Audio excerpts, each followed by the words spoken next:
Have you guys made a decision yet?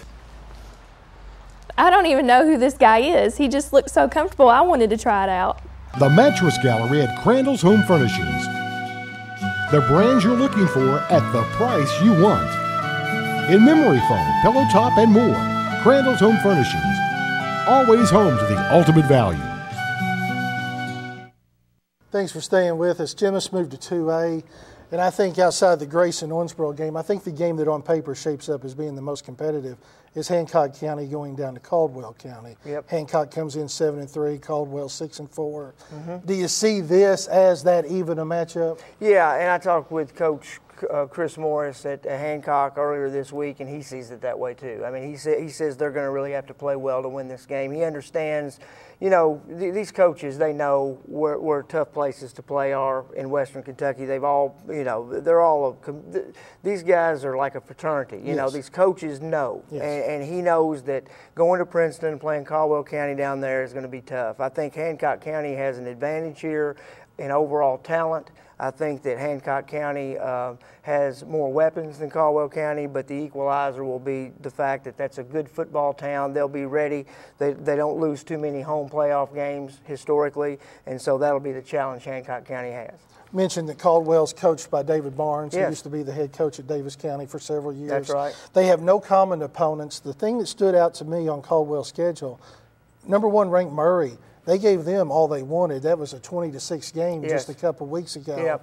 Do you have to look at that score and think, boy, this might be a team that can beat anybody on a given night? Yeah, on a given night. But the thing is, they wrapped up the regular season with a 49-0 loss to Mayfield too. And so, see, that tells you something else about them. I really actually think that 49-0 loss that Caldwell had. I think Hancock County is going to benefit from that because I think it's tough to overcome that. I think that Hancock will go in there maybe a little bit more chipper because they, I think, had a really good win to end their regular season. They beat Edmondson 41-14. An Edmondson team that's better than people probably think when they just hear Edmondson County. So you're right. That does give them a ton of momentum. I think it just comes down, can Hancock County control the line of scrimmage and just push their way down the field with that awesome running game? You believe they can? I think that they will. I think that that's going to be the factor that wins this game for them. I think that you know, they've got some work to do themselves defensively against a pretty good Caldwell County offense. It's a spread offense that they're going to have to, you know, lock down. It's going to be assignment football there. You don't want to have any blown coverages because they can hit you with a big play.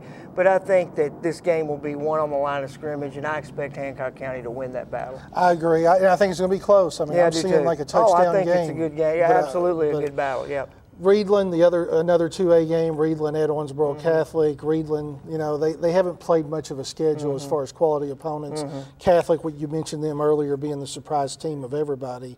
Is this just Catholic rolling, and that's about all you can say about that? I think so. Catholic should roll in this game. They did not come. I didn't think they came with the focus against Davis County last week that Coach Edge, he was upset about that, and their tackling was subpar compared to how it had been the previous, say, 6 weeks.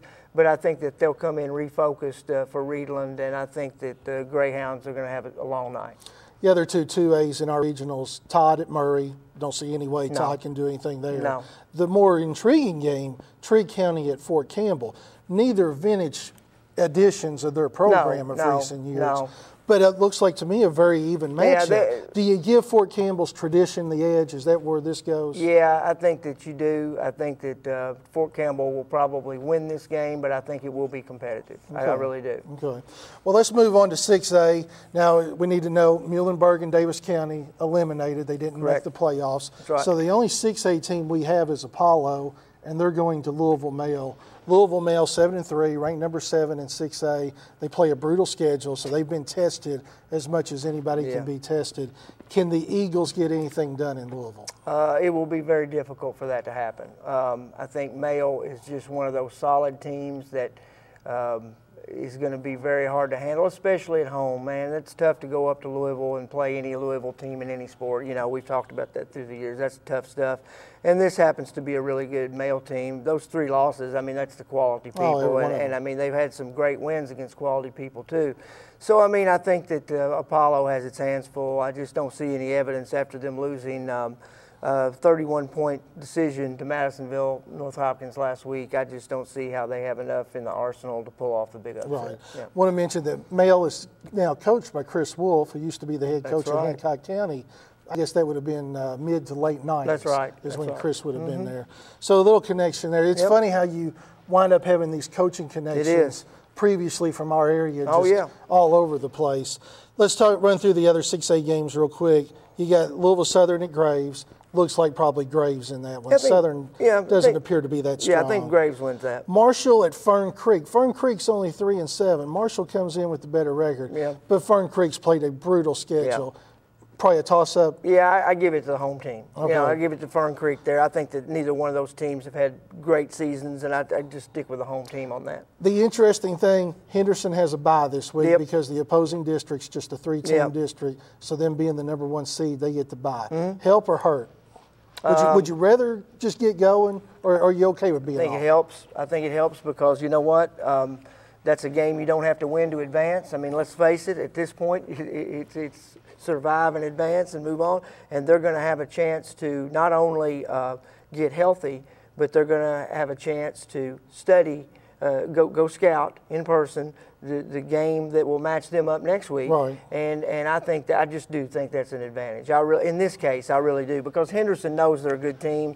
They're coming off a tough game against Owensboro. If it had been I might have felt different if they had played a weak opponent at the end of the season, but the fact that they ended the year with a win over Owensboro, kind of a dramatic win type thing, close win, I think that this works in Henderson's favor to have a bye. Is this just working its way toward a Male-Henderson matchup, or do you see anybody else being able to kind of jump in the fray here? I don't know. I probably would pick those two, if I had to. I just like the Henderson. I like their line. Right. And I think fundamental football at this time of the year is what wins. And then Male, they've just got weapons galore, and I don't see. I think that Henderson and Male are on a course to meet. Yeah. Let's talk about 3A. We've got McLean County going down to Russellville. Another coaching connection. Russellville's coached by John Myers, who went to Hancock County. Sure, Hancock County John. high school player. Russellville comes in ranked number 9, 7-3. Yeah. McLean winless. Yep. Probably going to end right here for McLean. Yeah, it'll end this week for McLean. Russellville, for one thing, is one of the hottest teams, I think, in Western Kentucky right now. I believe they've won 6 straight after starting the season 1-3. Yes. So this is a team that's really on a roll. They beat their arch rival 60-21, Logan County, last week. Yeah. That tells me a lot, because that means they were ready to play, and they really are in that taking care of business mode. So I think McLean really will have their hands full in this one for sure. Let's run down the rest of the list in the 3A regional. Butler County at Tillman. That Tillman. Should be Tillman easy. Hart County at Union. Webster at Edmondson. Yeah. Really can't see any way Webster pulls that. Yeah, I think that's closer than the first two we mentioned there, but I think Edmondson bounces back here and takes care of business against Webster. I just don't think Webster can handle them. Don't want to sell Russellville short, but are we looking at a Tillman Union matchup probably that's going to be the deciding matchup? That'll be interesting because, Russellville is playing so well, but if I had to pick two right now, I would pick Union. I think that they had a tight regular season game. They're in the same district. Yes. And I really think Union will battle hard to get another shot at Tillman. Right. And I think Tillman will be there, and I think odds are Union will be too. Yeah, I think that's the way that one's looking. Well, it's going to be a really interesting weekend, and it's only going to get more interesting as we move down the line with the much bigger matchups. Absolutely. So if you get a chance, this would be a great week to get out to the fields and take a look at area high school football teams. We'll have a look at all of the games that you've put together in tomorrow's Messenger-Inquirer and Friday's edition, and then, of course, in Saturdays, we'll have coverage of all the games. So until 2 o'clock Monday, when we take a look at what happened in the first round, we do thank you for watching.